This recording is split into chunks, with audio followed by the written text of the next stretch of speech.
ma dhici karayso weligaa u fiirso inaad haddii alla kuu roon yahay diintii aad barato ama aad dadka sii barto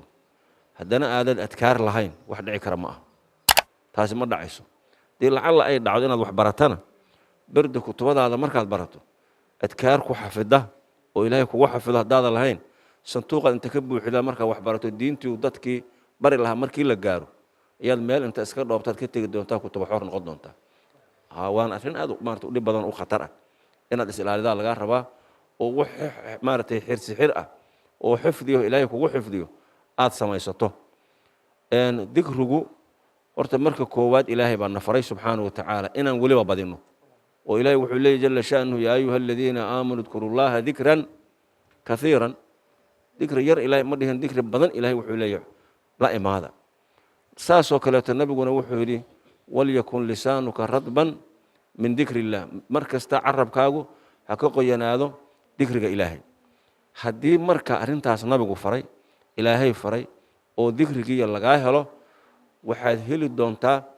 wixii aad maqsadaho khayrahood lahayd inaad gaarto wixii xumaanana ilaahay kaa badbaadsho waxaan rabaa inaan soo qaado hal qiso oo arrintaa ku saabsanoo cajiib badan dikrigu wuxuu ka mid yahay waxyaabaha munjiyaadka la yidhaahdo oo ilaahay uu dadka ku badbaadsho waxaa jirtay hadda ka hor nebiyullaahi yunis salawaatullaahi wasalaamu calayhi ayaa qoomkiisii ilaahay u diray yuu muddo ku dhex jiri waa ka diidan inay diinta ka qaataan isagoo maaragtay aan ilaahay xaggiisa taladii u celin saan yaala aan dhihinin yuu yaraha inta ka xanaaqay uu iska tegey badduu galay doon buu raacay meel dhexe badda dhexdeeda markii lasii marahayo yaa doontii meeshii dhaqaaqi diiday oo berigaas waxay caadadu ahayd baa layidhi qof sayidkiisa addoon sayidkiisa ka soo dhuuntay hadduu doonta soo raaco doontu badda unbay dhex istaagaysaa kolkaasuu meeshii iska istaagtay waa la qurcaystay mar koowaad mar labaad mar saddexaad nabiga unbay ku dhacday nabigu ku dhacdayoo waxaa weeyaan haddii alla kuu roon yahay isaga unbaa ninkii soo dhuuntay noqdayoo sayidkiisiyo dee allah ah ayuu ka soo dhuuntay marka sidai marka caadadu adduunta inta kaleeto ayaa la badbaadinaya ninkaan soo dhuntaa la tuuraya way qabteen bannaankay u soo tuureen maxaa bannaanku waa baddii dhexdeedii waa oo weliba moolka shishe ah meesha maxaa ku sugahaya malaay weyn oo ilaahay dee meesha ku diyaarshay yaa ku sugayo inuu laga rabo markaasay soo tuureen waa ka qur-aanka ilaahay odhanaya faltaqamahu alxuutu wahuwa muliim malaygii baa laqay oo maxaanku idhaahdaa halkii ku qaatay marka dikriga cajabta uu leeyahay u fiirso markii bahalkaasi uu laqay baad og tahay raashinkan isagoo caadi cunto ah oo carfaya yaad inta cunto yaad hadhow waxaa qofku dhigaya isagoo wax kala bedelmay oo wax kala noqday maxaa ka sababay caloosha waxaa ku yaalla mashiinno aad u cajab badan way shiidayaan wixii adkaa wuxuu soo baxayaa isagoo maaragtay iska jilacsan marka waxaan ka wadaa caloosha makhluuqaadka waxaa ku dhex yaalla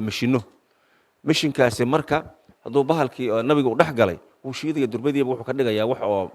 dhammaaday iyuu ka dhigaya laakiin ilaaha hadda bannaankan kugu badbaadshiyo awooddaa leh meeshaan waa kugu badbaadin karaa laakiin waxaa ka horreeyey markii uu bahalkii laqay ayuu adkaar aad u cajiiba ayuu la yimid waa ka ilaahay odhanaya fanaadaa fi ulumaati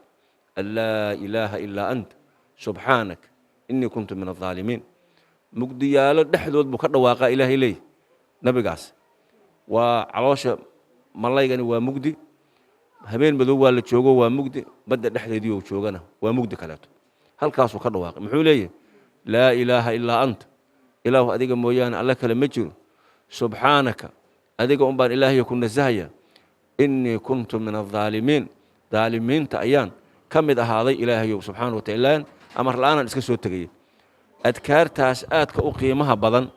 oo culimmadu ay leeyihiin qofka akhriya ducadiisu waa mustajaaba ayuu akhristay jawaabtii degdegta ahayd oo xagga alla ka timid maxay noqotay suuratu saafaat falowlaa annahu kaana min almusabbixiin lalabisa fii badnihi ilaa yowmi yubcahuun hadduunan adkaartaa akhrin lahayn oo uunan tasbiixsan lahayn lalabisa fii badnihi malaygaa calooshiisu ku nagaan lahaa baa ilahay leeyahy subxaana wa tacaala ilaa yowmi yubcahuun ilaa maalinta qiyaamaha dadka laga soo saarayo laakiin hadda muxuu ku fakaday isla markiiba amar baa malagii la siiyey sida qur-aanku sheegayo dareemaysaan xeebtuu geeyo isagoon waxba ka halaamin halkaa kusoo tufay markaasuu meeshiisii ka dhaqaaqayo ummaddiisii maaragtay mar labaad diinta ugu yaaray marka maxalushaahidku waxa weeye nabiga kan ilaahay wuxuu noo sheegahayaa in ilaahay ku badbaadiyey adkaarta uu akhristay haddii marka arday baa tahay aad akhrisato adkaarta waxa weeyaan waxyaabaha shaydaanka fasaadka dalaalaadka waxyaabaha xirmaanka mawaanicda cilmiga barakadiisa ku seejin karta waxaasoo dhan baa ilahay kaa xijaabayaa subxaanahu wa tacaala sida ilaahay baa halkaa u tusi noo tilmaamay in ilaahay subxaanahu wa tacaala ku badbaadiyey nabigaasayto adkaarta uu akhristay marka adkaartana waxaa weeyaan hadday qur-aan tahay hadday salli tahay hadday istighfaar tahay hadday tasbiixaad tahay waxa la akrinayaahi wax ilaahay rasuulkiisu sheegan weeye aadna maaragtay u fiisi wanaagsan isagoo dikrigu marka meeshaad ka qabataba muhim jiddan ah haddana si gooniya ayuu barako u sii leeyahay adkaarta uu sheekhaada ku faray ku dadaal si gooniya barako u sii leedahay oo waxa weeye adkaartani iyadoo maaragtay maadaama ilaahayna faray rasuulkiisuna faray ay barako gooniya leedahay qof saalixa waxa adkaarta uu ku farahay si gooniya iyadoo barako gooniya ayay sii yeelanaysaa marka baaraka allahu fiikum adkaartaas iyo juhdigaas lagu dadaalo